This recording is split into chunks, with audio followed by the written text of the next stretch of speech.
The C-SPAN networks bring you long-form public affairs programming from the nation's capital and are a public service of your television provider. C-SPAN, created by cable. I yield the podium and my typical privilege of being able to introduce my running mate to a man who's known him for 25 years.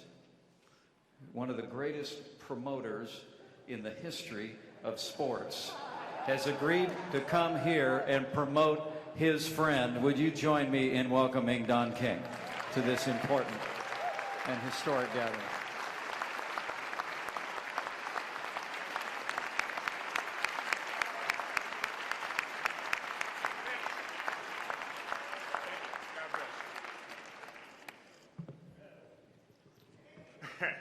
I'm home.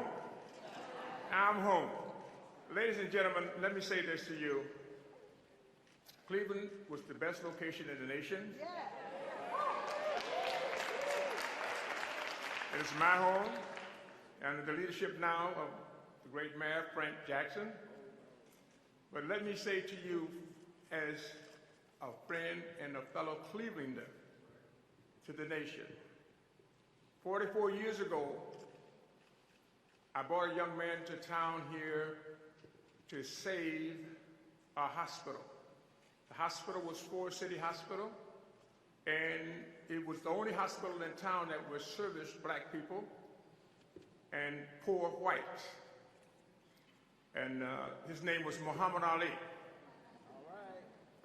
Today I come to you 44 years later to bring you a great American, American to save the nation in Donald J. Trump.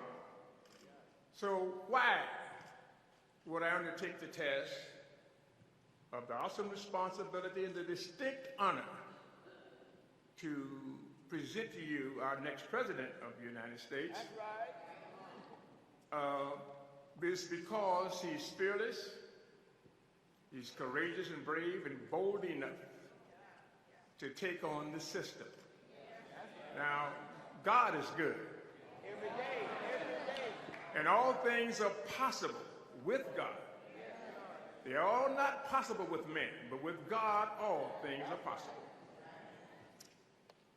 Years ago, a man said that when I always go out with the quote, "Remember Iowa," and a man said that to get a black president, it would be a miracle.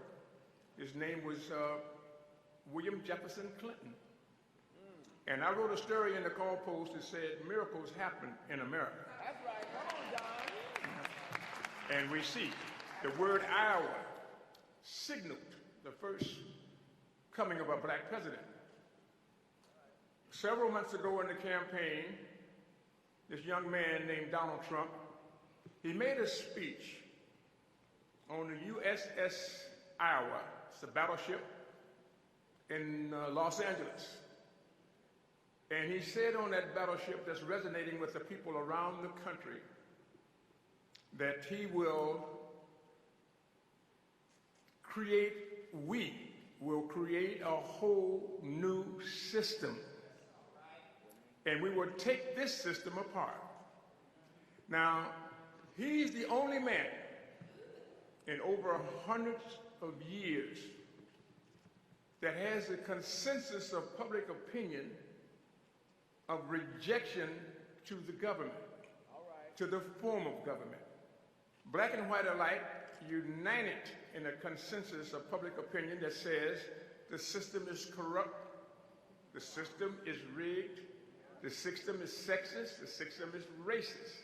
All right, so now we have heard a lot of rhetoric, and you hear this all the time. It becomes like a great artist on a Stradivarius violin that we hear, and you're going to hear as you come to see that they promise you everything, they give you nothing. You know what I mean? Then they apologize for the unkept promises. But we ain't gonna stop. We're gonna keep fighting. We ain't gonna give in. It's business as usual. And enough is enough. We didn't have that.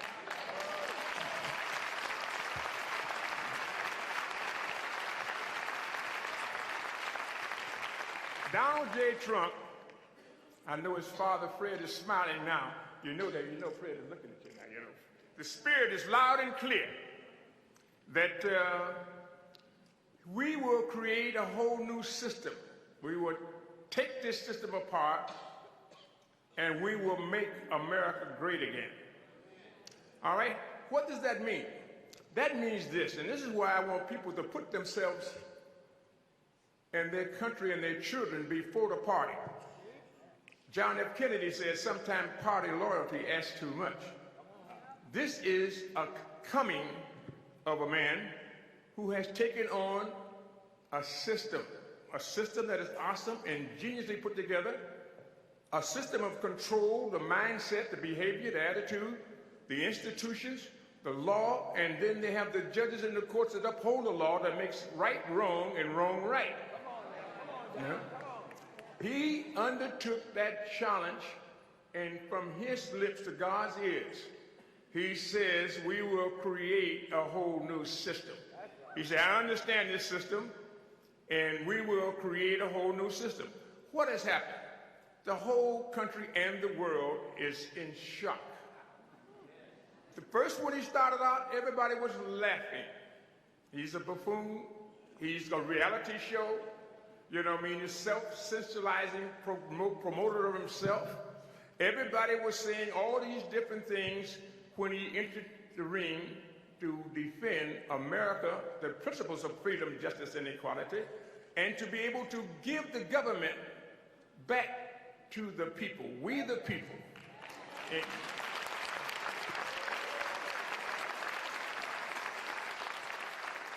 And 14 million votes later, and after beating 17 opponents, we let 16 go because we don't want to be braggadocious. You know? So he now is the nominee. Now you got to understand something. The party doesn't want him. The system doesn't want him. The lying politicians doesn't want him. And you got to understand that he's here by the will of the people.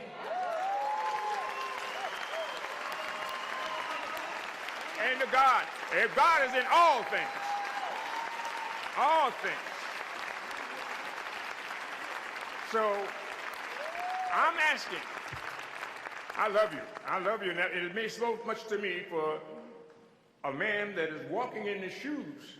You know what I mean? When they say what the guy was carrying you, God was carrying you, or no, God was walking with you. They said, but I don't see but one set of footprints. He said, because God was carrying you, you know. And so you got to understand what I'm trying to say to you is that the white woman, and I put it in this category so you understand what I'm saying. The white woman and the slave, the people of color, when the system was created, they did not give her. The first will be last and the last will be first. The white woman did not have the rights, and she still don't have the rights. And people of color don't have their rights. Those are the left outs. Donald Trump says, no, we're going back to inclusiveness. Everybody counts. So that's why when I see them try to ridiculize him or to try to ostracize and pervert, I want you to understand every white woman should cast their vote for Donald Trump, not for Donald Trump the man, but to knock out the system to help him to get their rights, you know, to be able to deal with it. And I'm appealing to all the blacks because their vote is given away cavalierly, lackadaisically, with no redeeming factor, and they have claimed the vote by party that you got to vote this way, you know, and this is what you do, but you have nothing. He is a doctor of humanness. A doctor, how do you cure a disease? When you are a scientist, how do you discover the science of the fact of what you're trying to do in an evolution of time and progress? You examine the facts, the climate. You try to find out what originates, where does it come from? It's just like they're trying to do now with Zika and cancer. You want to find every way that you can to get it. Then you go to the cause.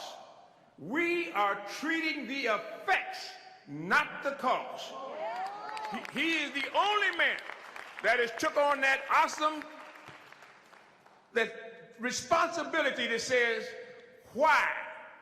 And when he says why, he had to be able to demonstrate to blacks and the white woman, the two left outs, and all the freedom-loving white men that we must put him in the office so we can get a chance for America to operate on what America was founded in.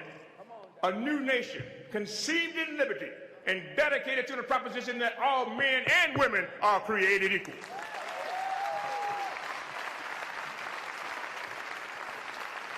So I am indeed very, very proud. I feel honored and privileged that I have this opportunity to speak to you. And I'm telling all of my brothers, I understand they're looking for a position where they could be close to whoever would be the president or what they can do. It's the system is the enemy, not Donald Trump. And when they come out to castigate, and you can see, they vet him like no other person in the world. You must realize his genius lies in his ability to think and to win and to be successful. All right, so if he's a businessman, you don't vet him like you would do a politician. All right, but they do. They vet him like he's a politician because he takes nothing and made something out of it. Everything that they would condemn that would be looked upon as some type of desecration and economic exploitation, he would just flip the coin and make it a successful occupation. That's the businessman. We want to do the same thing with our country.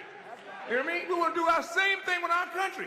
I go around the world. I got leaders around the world. Presidents call me like I'm a leader or something because they can say things to me off the cuff that they can't say politically correct. He don't care about no political correctness.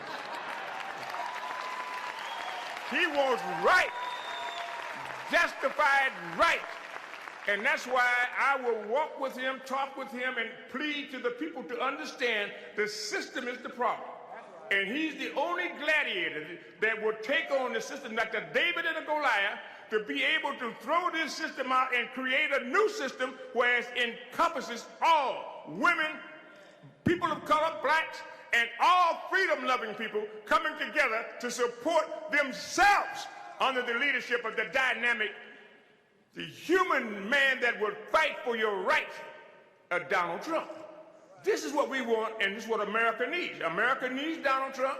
We need Donald Trump, especially black people.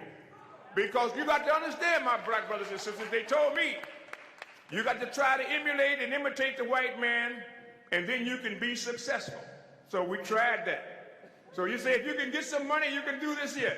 I told Michael Jackson, I said, if you're poor, you are a poor Negro.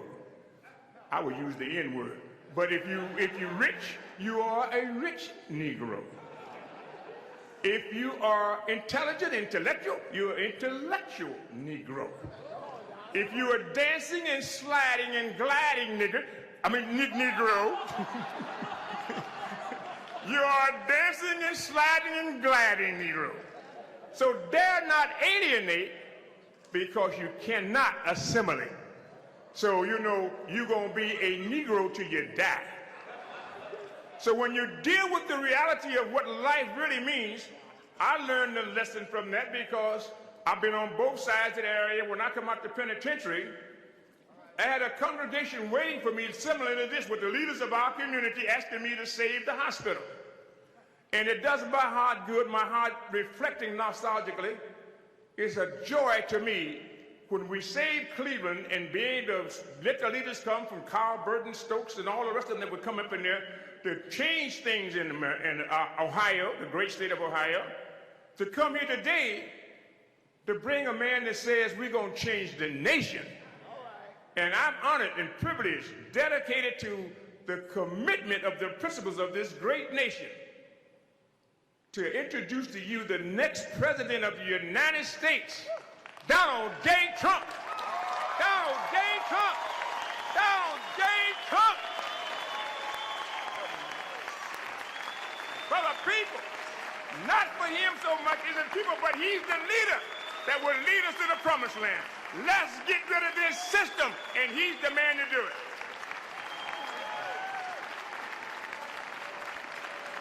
There's only one Don King. Only one Don.